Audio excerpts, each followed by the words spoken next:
Iawn Johnny's, ffrai dwi, a heddiw dwi'n mynd i sôn am wbath mae lot o bobl ofn drafod, sef discharge. Iawn, so nhw'n i ddechrau efo dynion, neu bobl sydd efo cocia.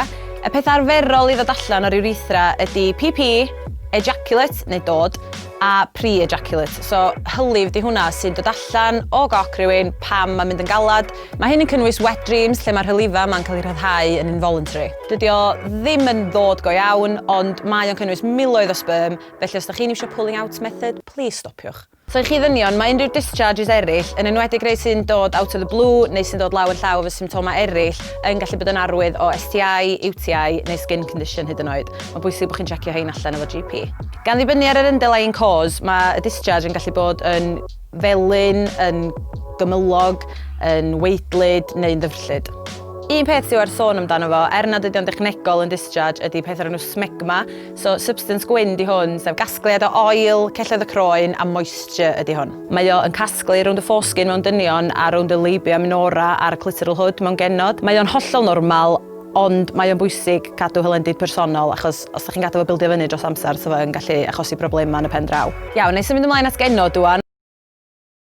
A neu ddechrau trwy ddeud bod discharges mewn genod yn hollol normal, jyst ffordd y corff o gadw'r wain y lan a'i amddiffyn o'r rhag infection ydy o'n y pen draw. So fel arfer, dyn nhw ddim byd i boeni amdano fo, ond fel dwi wedi dweud o blaen, mae well talu sylw i beth sy'n normal i chi, fel bod chi'n gallu gweld os oes yna unrhyw newid. Mae discharge yn gallu bod yn wahanol gan ddibynnu ar lle ydych chi yn eich cycle. So yn ystod eich period chi, newch chi probably ddim sylwi ar unrhyw discharge achos fydd wedi cymysgu fewn efo'r gwaed. Bosib newch chi sylwi ar discharge brown cyn eich period neu ar ôl eich period, jyst y corff yn cael gwarad o hen waed eich period chi ydy hwnna. Cyn ovulation, mae estrogen levels chi'n codi a mae'ch discharge chi ar y pwynt yma yn debygol o fod yn drwchus a creamy a naillai'n gymylog neu gwyn. So mae hyn yn neud sens achos mae cyn ovulation a mae'r corff yn creu'r discharge drwchus yma mwyn stopio'r sperm rhag cyrraedd yr uterus. Ond, mor amazing ydy'r corff am stopio'r sperm rhag cyrraedd yr uterus, mae rhaid chi gofio bod sperm yn gallu byw yng nghorff y ddynas am hyd at 5 diwrnod, felly gwisgwch gondom, blaw bych eisiau babi. So, yn ystod ovulation, da chi'n cynhyrchu discharge Clir, llithrig, stretchy, debyg i raw egg white. So bydwch o poeni os da chi'n teimlo fwy glyb na'r arfer. Y pwynt hwn ydy creu mwy o hospitable environment i helpu'r sperm i gyrraedd yr wy. Wedyn dyn ni'n cyrraedd y luteal phase, sef y phase ar ôl ovulation.